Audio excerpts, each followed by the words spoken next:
అమ్మమ్మ మమకారం. చిన్నప్పటి నా ప్రపంచం ఒక చిన్న ఇల్లు కాదు, ఒక పెద్ద హృదయం. అది నా అమ్మమ్మది. అమ్మమ్మ మమకారం అంటే మాటల్లో చెప్పలేనిది.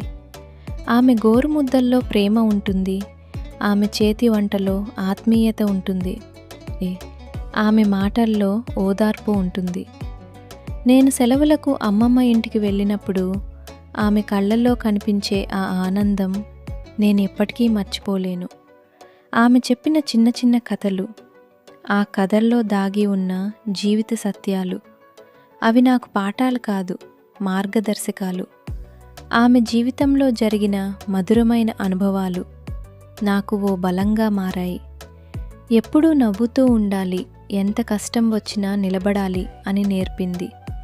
నా చేతిని పట్టుకొని నడిపిన ఆమె నేడు నేను నిలబడగలిగితే అది ఆమె నేర్పిన పద్ధతుల వల్లే. అమ్మమ్మ ప్రేమలో స్వార్థం లేదు, ఆమె ఆశలో అహంకారం లేదు. ఆమె ప్రపంచం మనమే. జీవితంలో ఎంత దూరం వెళ్ళినా మన హృదయం ఎక్కడో ఒక చోట ఆగిపోతుంది. ఆ చోటే అమ్మమ్మ మమకారం.